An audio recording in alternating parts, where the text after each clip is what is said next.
నన్ను అంటుంది రాజశేఖర్ రెడ్డి బిడ్డను నన్నంటుంది నేను అక్కడ తెలంగాణలో పార్టీ పెట్టానట, తెలంగాణలో పార్టీ పెట్టక ముందు నేను కాంగ్రెస్ పార్టీని దూషించానట, ఇప్పుడు కాంగ్రెస్ పార్టీలో ఎలా చేరాను అని అంటుంది. అమ్మా రోజమ్మా, మీకు గుర్తులేదేమో, నేను గుర్తు చేస్తాను. మీరు తెలుగుదేశం పార్టీలో ఐరన్ లెగ్ అన్న పేరుతో మీరు పిలువబడినప్పుడు రాజశేఖర్ రెడ్డి గారి గురించి మీరు ఎంతగా దూషణలు చేశారో ప్రజలు ఇంకా గుర్తే ఉన్నాయి.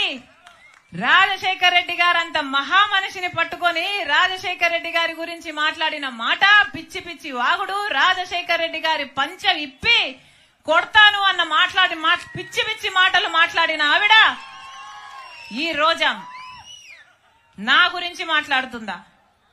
రాజశేఖర్ రెడ్డి బిడ్డను నేను. రాజశేఖర్ రెడ్డి గారు ఈ ప్రపంచంలో నన్ను ప్రేమించినంతగా ఎవరిని ప్రేమించలేదు. అసలు రాజశేఖర్ రెడ్డి గారిని గౌరవించని చోటున నేను కనీసం ఊపిరి కూడా తీసుకోలేను. ఈ రోజు కాంగ్రెస్ పార్టీలో రాజశేఖర్ రెడ్డి బిడ్డ చేరింది అంటే ఎందుకు చేరింది? ఎందుకంటే వాళ్లకు రాజశేఖర్ రెడ్డి గారి మీద అపారమైన గౌరవం ఉంది అని నేను నిర్ధారించుకున్న తర్వాతనే కాంగ్రెస్ పార్టీలో చేరాను. మణిపూర్ ఘటనలో ఈ వైసీపీ క్రైస్తవులై ఉండి వైసీపీ నిలవకపోయినా మణిపూర్ లో క్రైస్తవుల కోసం కాంగ్రెస్ పార్టీ నిలబడింది కాబట్టి నేను కాంగ్రెస్ పార్టీలో చేరాను. మన ఆంధ్ర రాష్ట్రానికి ప్రత్యేక హోదా గురించి వీళ్ళు కొట్లాడతామని చెప్పి మాట తప్పితే కాంగ్రెస్ పార్టీలో రాహుల్ గాంధీ గారు మొట్టమొదటి సంతకమే నేను ప్రత్యేక హోదా ఫైల్ మీద చేస్తాను ప్రధానమంత్రి అయినాక అని ఆయన మాట చెప్తే తర్వాత చేరాను నేను కాంగ్రెస్ పార్టీలో. నా గురించి మాట్లాడుతున్నారా? పైగా తెలంగాణలో పార్టీ పెట్టానట, నేను మూసేసి ఇక్కడికి ఎందుకు వచ్చాను అని అడిగింది.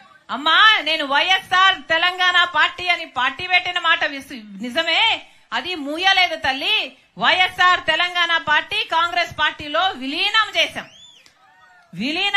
కాబట్టి కాంగ్రెస్ పార్టీ ఎంత కాలం బతికుంటుందో వైఎస్ఆర్ తెలంగాణ పార్టీ కూడా కాంగ్రెస్ పార్టీలో భాగమై బతికే ఉంటుంది.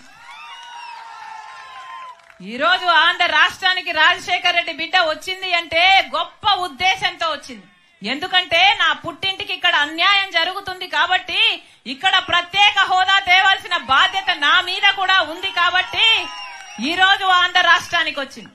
అక్కడ తెలంగాణలో మేము చేసిన పాదయాత్రకు పోరాటానికి అక్కడ ఒక నియంతను దించింది రాజశేఖర్ రెడ్డి బిడ్డ. ఇక్కడ ఈ నియంతలను దించడానికి రాజశేఖర్ రెడ్డి బిడ్డ మళ్ళీ ఇక్కడ అడుగుపెట్టింది. పైగా తెలంగాణలో తెలంగాణ ప్రభుత్వం డబ్బులు ఇవ్వాలట, అవి నేను తీసుకురావాలట. ఏమ్మా నేను తీసుకొస్తే మీరేం చేస్తారు? గాడిదలు కాస్తారా? అధికారమేమో మీకుంది, తెలంగాణలో టీఆర్ఎస్ పార్టీలో దోస్తీ ఏమో మీకుంది. ఈ 5 సంవత్సరాలు వాళ్ళను కౌగులించుకున్నారు, వాళ్ళ స్వీట్లు తినిపించుకున్నారు, వాళ్ళకు అన్నాలు పెట్టుకున్నారు, వాళ్ళని కలిశారు, పక్కపక్క నవ్వారు. మరి మనకు రావాల్సిన డబ్బులు అప్పుడు గుర్తు రాలేదా? అప్పుడు ఒక పేపర్ ముక్క వాళ్ళ చేతుల్లో పెట్టి మాకు డబ్బులు రావాలని ఎప్పుడైనా అడిగారా?